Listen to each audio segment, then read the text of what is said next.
Čia Energy Digest – tinklalaidė, kurioje apžvelgiame, kas geresnio pastarąją savaitę vyko mūsų energetikos sektorija. Baigėsi 52 2020 metų savaitė. Iš geresnių savaitės naujienų. Pirmyn juda Saulės jėgainės Visagine projektas, elektros gamintojai galės eksportuoti žaliosios energijos sertifikatus ir užbaigta trečioji elektros linija tarp Latvijos ir Estijos. Iš tokių vidutinių naujienų baltarusiškoje branduolinėje jėgainėje pradėti pramoniniai reaktoriaus bandymai. Be visų šių dalykų, dujų rinkos dalyviai norėtų daugiau tarptautinio bendradarbiavimo. Paskirtas energetikos viceministras, o nepriklausomą elektros tiekėją pasirinko bene 200 000 vartotojų. Štai papunkčiui. Niekas negalės pirkti mūsų politinės valios.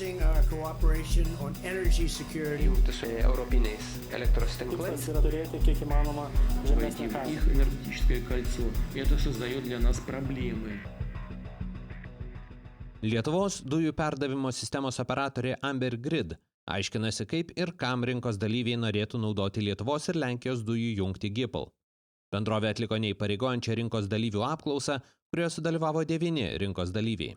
Jie iš naujos dujų jungties tikisi galimybių dėrėtis dėl geresnių gamtinių dujų tiekimo sąlygų, kainų arbitražo, o kai kuriais atvejais ir priemonių krizinės situacijos valdymui. GIPL planuojama užbaigti ateinančių metų pabaigoje. Iki tol Amber Grid turės nustatyti ir sureguliuotai suderinti dujotiekio naudojimo taisyklės ir tarifus. Be kitų dalykų rinkos dalyviai pageidautų, kad tarifai nesiskirtų dujas siunčiant tiek iš, tiek į Lietuvą. Tai tiesa yra 2 Lenkijos ir Lietuvos reguliuotojų nustatomi tarifai, tad jų suderinimas reikalautų tarptautinio bendradarbiavimo. Kiek anksčiau apklausą apie regioninės gamtinių dujų rinkos aktualijas surengė Suomijos dujų perdavimo sistemos operatorius Gasgrid, drauge su Amber Grid, Connexus ir Elering.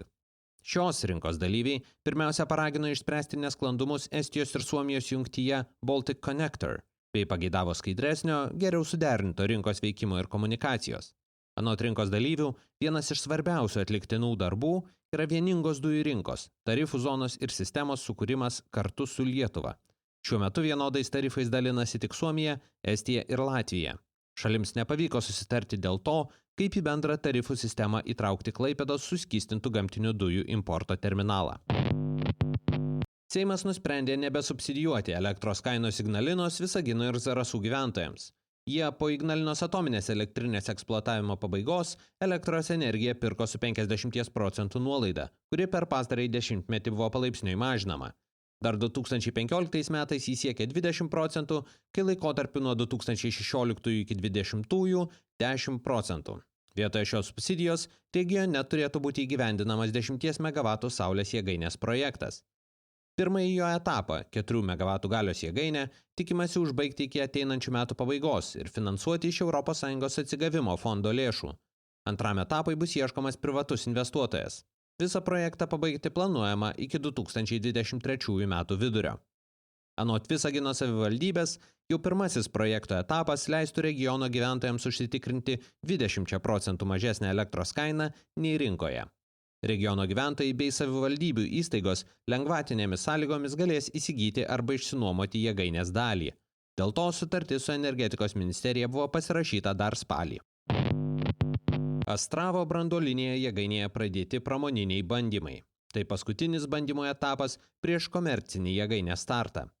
Šių bandymų metu jėgainės reaktorius veiks įvairiais režimais. Anot Baltarusijos energetikos ministerijos, bandymai pradedami 75% gale, vėliau ji bus keliama iki 90 ir 100.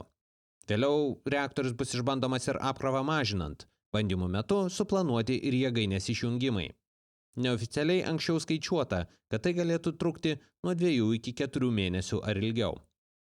Kaip ir su praėjusiais etapais, leidimą bandymams reguliuotojas išdavė likus dienai ar mažiau iki jų pradžios. Tai nėra įprasta praktika paleidžiant branduolinės jėgaines. Lietuvos branduolinės energetikos reguliuotojas VTSI taip pat pranešė dar nesulaukęs atsakymų į įvairius su eksploatacijos pradžia, saugumo priemonėmis ir kitais dalykais susijusius klausimus. Iki gruodžio 10 dienos nepriklausomą elektros tiekėją pasirinko daugiau nei 85 000 5 MWh elektros ir daugiau per metus suvartojančių gyventojų. Iš viso jų buvo suskaičiuojama kiek daugiau nei 98 000. Tiesa, viešai pateikiami skaičiai kiek plaukioja. Nepriklausomą elektros tiekėją pasirinko beveik 87% pirmojo etapo vartotojų, o tai reiškia, kad ESO sausį pradės su 13 000 naujų garantinio tiekimo klientų. Šie vartotojai pusmetį, arba kol nepasirinks tiekėjo, už elektrą mokės rinkos kainą su 25% antkainiu. Dar apie 109 000 elektros vartotojų elektros tiekėją pasirinko nesulaukę paskirto rinkos liberalizavimo etapo.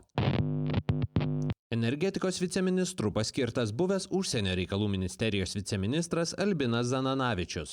Anot ministerijos pranešimo, jo užduotis bus užtikrinti, kad visas energetikos sektorius būtų saugus, draugiškas vartotojui, inovatyvus ir žalias.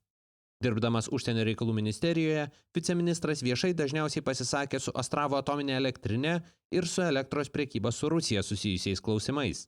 Ministerija tuomet teigė, kad į Baltijos regioną per Latviją importuojama elektra gali sukliudyti sinchronizacijos projektui. Paaiškinimas kodėl taip ir liko paskendęs ūkanose. Nuo sausio 1-osios Lietuvos elektros gamintojai galės eksportuoti elektros kilmės garantijas. Iki šiol jas Lietuva galėjo tik importuoti. Eksporto galimybės atsivėrė šiemet priėmus reikalingus teisės aktus. Teisinės aplinkos pokyčius auditavo Europos kilmės garantijų išdavėjų asociacija Association of Issuing Bodies.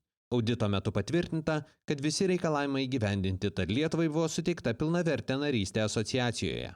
Lietuvoje šiuo metu veikia 5 kilmės garantijų sistemoje registruotos gamintojos, kilmės garantijas suteikia elektros perdavimo sistemos operatorė Litgrid.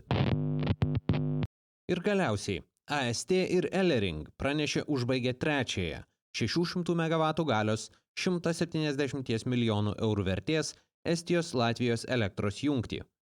Ją sudaro 2 antžeminės 330 ir 110 kV galios linijos. Pirmoji 175 km ilgio atkarpa Estijoje nuo Harkų prie Talino iki Sindi pastotės. Antroji 176 km linija nuo Kilinginomme pastotės Estijoje iki Rygos, kur linija užsibaigė ties antrąją Rygos šiluminę elektrinę.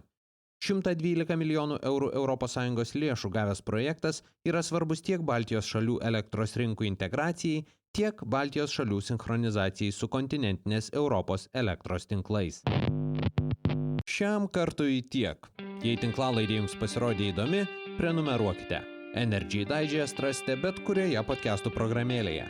Papasakokite apie tinklalaidę draugams, bendradarbiams ir pažįstamiems. Galbūt jiems energetikos naujienos taip pat bus įdomios.